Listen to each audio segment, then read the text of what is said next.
Isang mapagpalang araw po sa ating lahat. So, today is Friday and nandito pa rin tayo sa ating Holy Week special na series which is Revisiting the Cross. So, ang topic natin for today is pag-aalay ng ating buhay kay Kristo or giving our all to Jesus.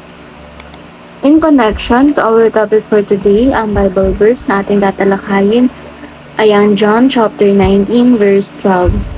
In New International Version, from then on, Pilate tried to set Jesus free, but the Jewish leaders kept shouting, "If you let this man go, you are no friend of Caesar. Anyone who claims to be a king opposes Caesar." So, in Tagalog translation or in Magandang Balita Biblia, nang marinig ito ni Pilato, naghanap siya ng paraan upang palayain si Jesus. Ngunit nagsigawan ang mga Hudyo, kung pinalaya mo ang taong iyan, hindi ka kaibigan ng emperador. Ang sino mang nagsasabing siya'y hari ay kalabang ng emperador. So, itong story na to is, si Pilate kasi or si Poncio Pilato is, di ba, nakaharap niya. So, it was a privilege for him. Napakaswerte niya kasi nakaharap na niya, nakausap pa niya one-to-one yung ating Panginoong Jesucristo na nagkatawang tao that time. So, nung nakita niya si Jesus Christ mismo ay nagsabi sa kanya na He has a kingdom and His kingdom is out of this world, diba? So, in-explain yan sa kanya ni Jesus. And, kumbaga, pilit siyang humahanap ng paraan si Poncio Pilato para pakawalan si Jesus. Kasi siya mismo, gaya ng nabanggit sa Bible natin ng paulit-ulit, is alam niyang walang kasalanan ng ating Panginoon.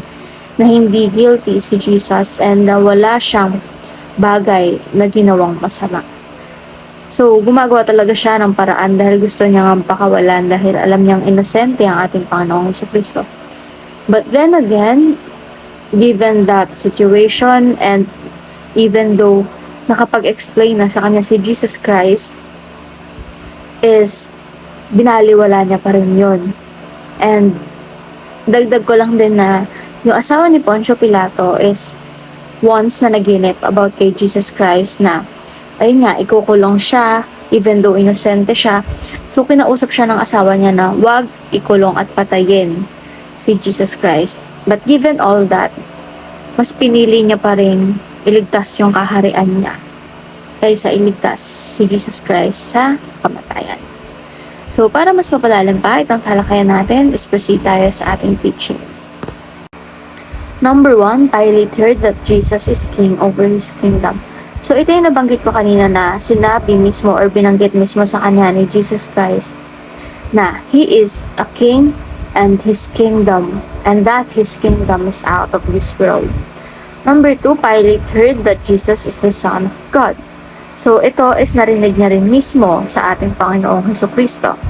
But then again, after hearing all those from Jesus Christ, is binaliwala niya pa rin ito at mas pinili niyang protektahan ang kaharian niya. And number 3, Pilate chose his career over Jesus. So, ayan nga, yun na yun. Mas pinili niya yung kagustuhan niyang iligtas ang kaharian niya at yung sarili niya.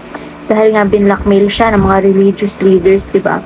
Ng mga Jewish leaders, binlockmail siya na if papalayain niya si Jesus Christ is hindi na siya kaibigan ng emperador or ni Caesar. So, ayun, Pilate chose his career over Jesus. So, ngayon naman is proceed tayo sa ating application. Number 1, treasure Jesus Christ and gain everything. Number 2, act according to our belief. And number 3, give up temporal gain for eternal gain. So, kung nakinig tayo dito sa ating devotion, is malalaman natin the reason why is treasuring Jesus, our eternal gain.